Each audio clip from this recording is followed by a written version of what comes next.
லசிமல் இஸ்திக்ஃபார், யார் பாவ மன்னிப்பை வளமையாக்கி கொள்கிறாரோ, அதை இறுக்கமாக பிடித்துக் கொள்கிறாரோ, ரப்பிடத்திலே பாவ மன்னிப்பு கேட்பதை விரும்புகிறாரோ, 3 பாக்கியத்தை அல்லாஹ் அவருக்கு தருவான். ஜஅலல்லாஹு லஹு மின் குல்லி தீகின் ஹரஜா, எல்லா நெருக்கடியிலிருந்தும் அவருக்கு முதலிலே விடுதலையை தருவான். அவர் உலக ரீதியில் சந்தித்துக் கொண்டிருக்கக்கூடிய நெருக்கடிகள், மனக்குழப்பங்கள் எல்லாத்திலிருந்து முதல்ல அவருக்கு ரிலாக்ஸை கொடுப்பான். அடுத்து சொன்னாங்க ஸல்லல்லாஹு அலைஹி வஸல்லம், ஒமின் குல்லி ஹம்மின் ஹரஜா, அவர் மனதை போட்டு அழுத்தி கொண்டிருக்கக்கூடிய மன பாரத்தை எல்லாம் பாவ மன்னிப்பை கொண்டு அல்லாஹ் நீக்குவான், மனதிற்கு அமைதியை தருவான். வரஸகஹு மின் ஹைஸு லா யஹ்தஸிப், அவர் நாடாத புறத்திலிருந்து அவருக்கு ரிஸ்கை கொண்டு வந்து கொட்டுவான். இந்த 3ம் யாருக்கு அல்லாஹ் தருவான் என்றால், யார் அல்லாஹ்விடத்திலே கையேந்தி பாவ மன்னிப்பு கேட்கிறார்களோ அவர்களுக்கு தருவான். நம்மிலே சிலர் நினைத்து கொண்டிருக்கிறோம், நாம் தான் நிறைய நன்மை செய்கிறோமே, நிறைய தொழுகிறோமே, நிறைய நோன்பு வைக்கிறோமே, நாம் ஜமாத்தையே விடுவதில்லையே, நாம் நீல அங்கி போட்டிருக்கிறோமே, நீல தாடிகள் வைத்திருக்கிறோமே, இது போதும், நாம் ஜெயித்து விடலாம் என்று. இல்லை பெருமக்களே, நாம் செய்யக்கூடிய நன்மை மட்டும் நம்மை ஈடேற்றமடைய செய்யாது, ரப்பிடத்தில் மன்னிப்பு கேட்காத வரை. ஆயிஷா ரலியல்லாஹு தஆலா அன்ஹா நபிகள் பெருமானா ஸல்லல்லாஹு அலைஹி வஸல்லம் இடத்திலே வந்து சொல்கிறார்கள், யா ரசூலல்லாஹ், அறியாமை காலத்திலே, மடமை காலத்திலே அப்துல்லாஹ் இப்னு ஜுத்ஆன் என்று ஒருவர் இருந்தார். அவர் ஒரு பெரிய கொடை வல்லல், அவர் செய்யாத நன்மையே கிடையாது. என்னென்னவெல்லாம் நன்மை செய்வார், ஹஜ்ரத் ஆயிஷாமா பட்டியல் போடுறாங்க. அவர் யக்ரிஉல் லைஃப், விருந்தினர்களுக்கு உணவு சமைத்து போட்டுக்கொண்டே இருப்பார். முஸ்லிம் ஷரீஃபிலே ஹதீஸ் வந்திருக்கிறது, நாம் ஆக்குவதை போன்றெல்லாம் விருந்து ஆக்க மாட்டார் அவர். நம் வீட்டில் இருக்கக்கூடிய டபராவை போன்ற அண்டாக்களை போன்றெல்லாம் அவர் வீட்டு அண்டா இருக்காது. நீங்கள் புரிந்து கொள்ளுங்கள், அவர் எவ்வளவு பெரிய உணவாளி கொடையாளி என்பதை இதை வைத்து புரிந்து கொள்ளலாம். அவர் வீட்டிலே ஒரு சட்டி இருக்கும், டேக்ஸா. அந்த சட்டிக்கு ஏற வேண்டும் என்றால் ஒரு ஏணி வேண்டும், ஏணியை போட்டுத்தான் ஏற வேண்டும் சட்டி, அரிசியை கொட்டுறதுக்கு, சமைக்கிறதுக்கு. அப்படின்னா அந்த அண்டா எவ்வளவு பெருசுன்னு கற்பனை பண்ணிங்க. அந்த அண்டா நிறைய தினசரி உணவு, எல்லாருக்கும் வர்றவங்க போறவங்களுக்குலாம் உணவு போட்டு தள்ளுவார், சாப்பிட வைத்தே சந்தோஷப்படுத்துவார். ஆயிஷா சொல்றாங்க. அது மட்டுமல்ல, வயஃபுக்குர் ஆனி, கஷ்டப்படுபவர்களுடைய கஷ்டத்தை எல்லாம் தன் தோள் மேல் தூக்கி பாரமாக போட்டுக்கொள்வார். வயசிலுர் ரஹிம, சொந்தங்களை எல்லாம் அரவணைத்துக் கொள்வார். வயுஹ்சினுல் ஜிவார, தனக்கு சுத்தி இருக்கக்கூடிய நபர்களை எல்லாம் அன்பால் அரவணைப்பால் சந்தோஷப்படுத்துவார். இப்படி நிறைய நன்மை அவர் செய்தார். நானே அவருடைய நன்மையை பார்த்து புகழ்ந்திருக்கிறேன் அப்படின்னு சொல்லிட்டு ஆயிஷாமா கேட்டாங்க, யா ரசூலல்லாஹ், ஃபஹல் யன்ஃபஉஹு ذلك, இவர் நன்மையின் பல வாசல்களை அடைந்து செய்திருக்கிறார், இவர் செய்த நன்மையெல்லாம் அவருக்கு பலனளிக்குமா?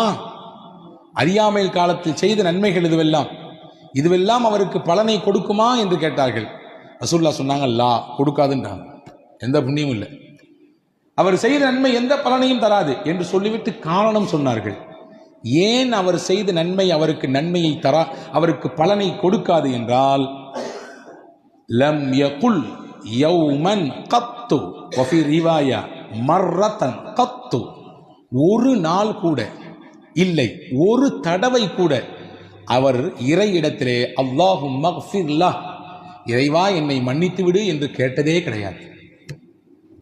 ஒரு நாள் கூட, ஒரு தடவை கூட என்னை மன்னித்து விடு என்று கேட்டதே இல்லை. மன்னிப்பு கேட்காததினாலே அவர் செய்த நன்மை எவ்வளவு பெரிதாக இருந்தாலும் சரிதான், எந்த புண்ணியமும் இல்லை. சம்பட்டியை கொண்டு அடித்ததை போன்று இருக்கிறது நமக்கெல்லாம். நாம் நினைத்துக் கொண்டிருக்கிறோம் நன்மைகள் போதும், நாம் செய்யக்கூடிய பிரம்மாண்டமான நன்மைகள் இது போதும், நம்மை காப்பாற்றிவிடும். போதாது, ரசூலுல்லாஹ் சொல்றாங்க, போதாது. உங்களை அறியாமலேயே உங்கள் காலத்திலே ஏதாவது தவறுகள் பாவங்கள் நிகழ்ந்திருக்கும். நீங்கள் கடந்த காலத்தை நினைத்து உங்கள் ரப்பிடத்திலே இறைவா மன்னிப்பை கொடு, தௌபாவை கொடு என்று கேட்கவில்லை என்றால் நாம் செய்த நல்ல அமல்களால் எந்த புண்ணியமும் இல்லை என்பதை இந்த ஹதீஸ் நமக்கு எடுத்து எம்புகிறது. எனவே அன்பு பெருமக்களே, மன்னிப்பு கேட்பதற்கான நாட்கள் இது, அல்லாஹ்விடத்திலே கண்ணீர் விடுவதற்கான நாட்கள் இது. அல்லாஹ்வின் சன்னிதானத்திலே நம்முடைய குற்றங்களை குறைகளை எடுத்து காட்டக்கூடிய நாட்கள் இது. வேறு யார்ட்டையும் சொல்ல முடியாது, சொல்லவும் கூடாது. செய்த பாவத்தை சொல்லி பெருமைப்படக்கூடாது. பெருமைப்பட முடியுமா? நான் செய்த பாவத்தை உங்களிடத்திலே சொன்னால் காரி துப்புகிற சூழல் எல்லாம் ஏற்படும் இல்லையா? யாரிடத்திலும் சொல்ல முடியாது. ஆனால் படைத்தவனிடத்திலே நான் சொல்லலாம். என்னை படைத்தவனிடத்திலே நான் என் குற்றங்களை சொல்லலாம். நான் பட்டியலிடலாம், இதெல்லாம் செய்தேன் இறைவா, எனக்கும் உனக்கும் மட்டும்தான் தெரியும். அந்த ராத்திரி, அந்த பகல், அந்த நாட்கள், என் வாலிப நாட்கள், என்னுடைய நல்ல சுகபோகமாக இருந்த நாட்கள், நான் ஓஹோ என்று வாழ்ந்த நாட்கள், அப்பெல்லாம் நடந்த பாவங்கள் இது இது என்று பட்டியலிட்டு அல்லாஹ்விடத்திலே மன்னிப்பு கேட்கக்கூடிய நாட்கள் இது. இதை தவறவிட்டால், இந்த மன்னிப்பை நாம் இந்த ரமலானில் பெறவில்லை என்றால், என்னை விட நம்மை விட நஷ்டத்திற்குரியவர் உலகத்தில் யாரும் இல்லை. வியாபாரத்திலும் தொழிலும் நஷ்டம் அடைவது நஷ்டம் அல்ல, அது நஷ்டம் அல்ல. உலகத்தில் நஷ்டம் அடைவதுதான் நஷ்டம். ரமலானை அடைந்து இதிலே மன்னிப்பை பெறவில்லை என்றால் அதுதான் நஷ்டம். அந்த நஷ்டத்தை நாம் பெற்றுவிடக் கூடாது என்று பெருமானா ஸல்லல்லாஹு அலைஹி வஸல்லம் எச்சரிக்கிறார்கள். எனவேதான் நபிகள் சொன்னார்கள், இன்னி அஸ்தக்ஃபிருல்லாஹ், ஒவ்வொரு நாளும் நான் இஸ்திக்பார் செய்கிறேன். ரசூலுல்லாஹ் சொல்கிறார்கள், நான் ரப்பிடத்திலே பாவ மன்னிப்பு தருகிறேன். 70 தடவை அல்லாஹ்விடத்திலே அஸ்தக்ஃபிருல்லாஹ் அஸ்தக்ஃபிருல்லாஹ் அஸ்தக்ஃபிருல்லாஹ், இறைவா உன்னிடத்திலே பாவ மன்னிப்பு தருகிறேன், என்னை மன்னி என்னை மன்னி என்று நான் கேட்கிறேன் என்றார்கள் பெருமானார். நபிகள் கேட்க வேண்டிய அவசியம் என்ன? யக்ஃபிரு லக்கல்லாஹு மா தகத்தம மின் தம்பிக வ மா தஅக்கர், குர்ஆனின் வார்த்தை இது. உங்கள் முன்பின் பாவம் எல்லாம் மன்னிக்கப்பட்டவர்கள் நீங்கள், பாவமே இல்லாத பரிசுத்தவான் நீங்கள். அந்த பூமான் நபி ஸல்லல்லாஹு அலைஹி வஸல்லம் அவர்கள் ஒவ்வொரு நாளும் பாவ மன்னிப்பு கேட்டார்கள் என்றால், நாமெல்லாம் எம்மாத்திரம், நம் வாழ்க்கையே பாவத்தில் தான் உலர்ந்து கொண்டிருக்கிறது. அபூ ஹுரைரா ரலியல்லாஹு அன்ஹு சஹாபாக்கள் முதன்மையான சஹாபி, ஹதீதை அறிவித்ததிலே எக்கச்சக்கமான நபிமொழிகளை அறிவித்திருக்கிறார்கள். இன்னைக்கு நமக்கு கிடைக்கக்கூடிய ஹதீதுகளிலே பெரும்பாலும் கிடைத்தது அந்த வழித்தொடரிலே கடைசியில் நபிக்கு முன்னால் இருப்பது சையதுனா அபூ ஹுரைரா ரலியல்லாஹு அன்ஹு. அவங்க வரலாற்றில் எழுதுறாங்க, ஒரு நாளைக்கு 12,000 தடவை இஸ்திக்பார் செய்வாங்க. எத்தனைங்க? 12 இல்லை, 12,000 தடவை. நம்மால் ஒரு நாளைக்கு 100 தடவைக்கு மேலே செல்வதற்கு கூட கஷ்டம். அபூ ஹுரைரா ரலியல்லாஹு அன்ஹு என்ற மகத்தான சஹாபி ஒரு நாளைக்கு 12,000 முறை செய்திருக்கிறார்கள் என்றால், நீங்களும் நானும் எவ்வளவு தூரம் அல்லாஹ்விடத்திலே மன்னிப்பை கோர வேண்டும். மன்னிப்புக்கான வழிகளை நிறைய மார்க்கம் சொல்லித் தருகிறது. இந்த காரியத்தை செய்தால் உங்களுக்கு மன்னிப்பு உண்டு. சமூக அக்கறையோடு சில நேரங்களிலே நாம் செயல்பட வேண்டும். அதுவே நம்முடைய பாவத்திற்கு மன்னிப்பாக பரிகாரமாக ஆகிவிடும். ஹதீஸிலே வந்திருக்கிறது. அலி இப்னு அபீ தாலிப் ரலியல்லாஹு அன்ஹு ஹதீஸை அறிவிப்பு செய்கிறாங்க. ரசூலுல்லாஹ் சொன்னாங்க, மன் கஸ்ஸல மையித்தன், எவர் ஒருவர் இறந்து போன ஒரு மையத்தை குளிப்பாட்டுகிறாரோ சொல்லிட்டு சொன்னாங்க. அடுத்து இரண்டாவது, வக்கஃபனஹு, அந்த இறந்த மையத்துக்கு கஃனிடுகிறாரோ. மூணாவது சொன்னாங்க, வஹன்னதஹு, அந்த இறந்து போன மையத்திற்கு அத்தர் பூசுகிறாரோ. வஹமலஹு, இறந்த அந்த ஜனாசாவை தோளில் சுமந்து பள்ளிக்கு எடுத்துச் செல்கிறாரோ. வஸல்லா அலைஹி, அந்த ஜனாசாவின் இறுதி தொழுகையிலே பங்கெடுத்துக் கொள்கிறாரோ. 5 சொன்னாங்க ரசூலுல்லாஹ்.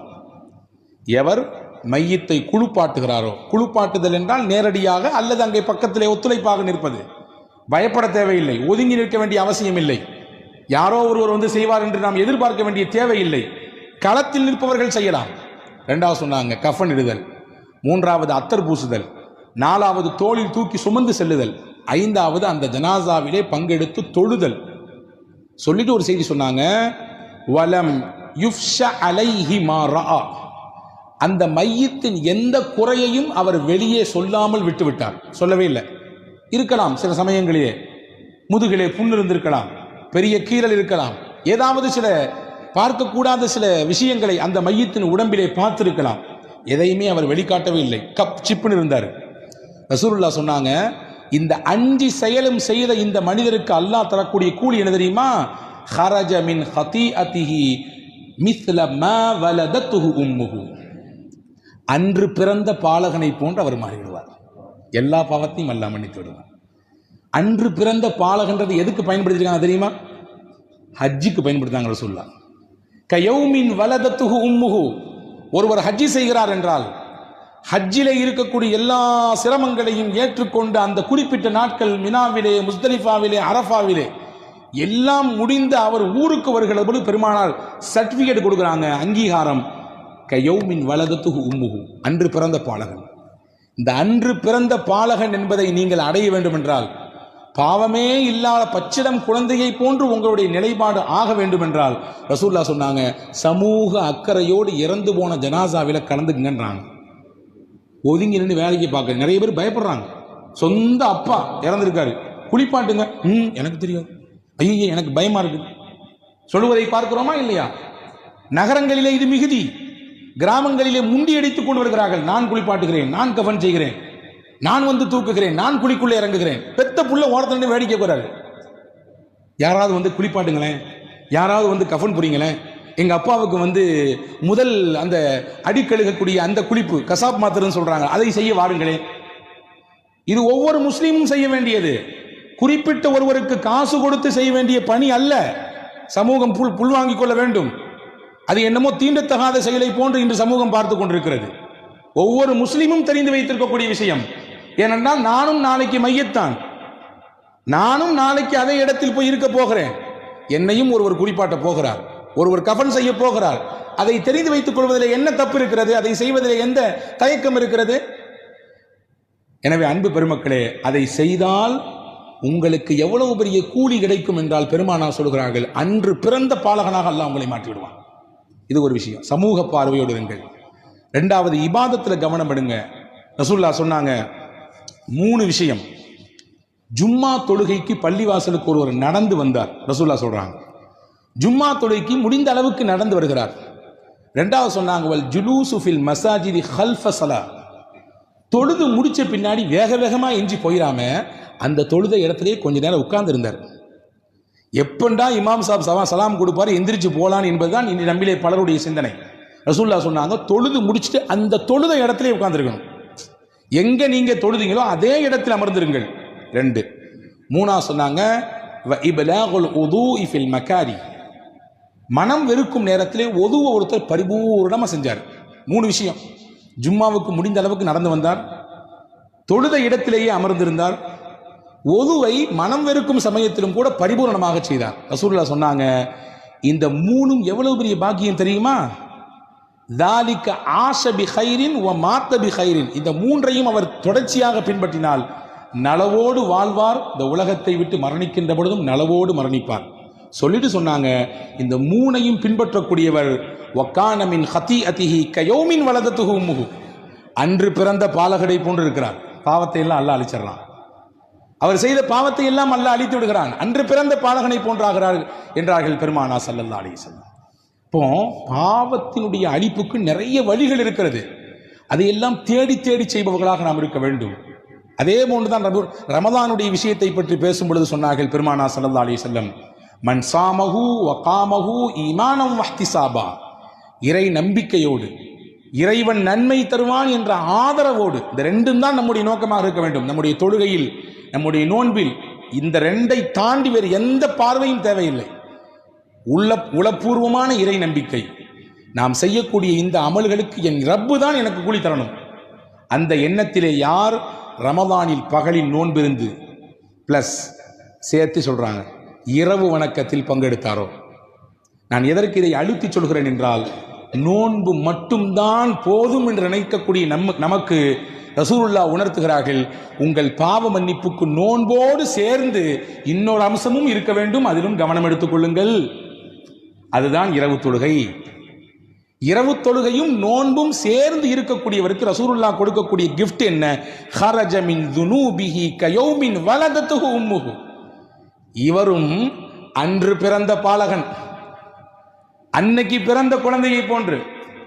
எப்படி குழந்தை அப்பழுக்கற்ற பாவமில்லாத பிள்ளையாக இருக்குமோ பரிசுத்தமாக, அப்படியே நோன்பையும் இரவு தொழுகையும் ரமதானிலே பேணி பாதுகாக்கக்கூடிய மக்கள் அந்த ரமதானை விட்டு விடை பெறுகிற பொழுது பச்சை புள்ள மாதிரி இருப்பாங்க. பாவமே இல்லாத பிள்ளையாக இருப்பார்கள், பாவமே இல்லாத பரிசுத்தவான்களாக இருப்பார்கள் என்றார்கள் பூமான் நபி ஸல்லல்லாஹு அலைஹி வஸல்லம்.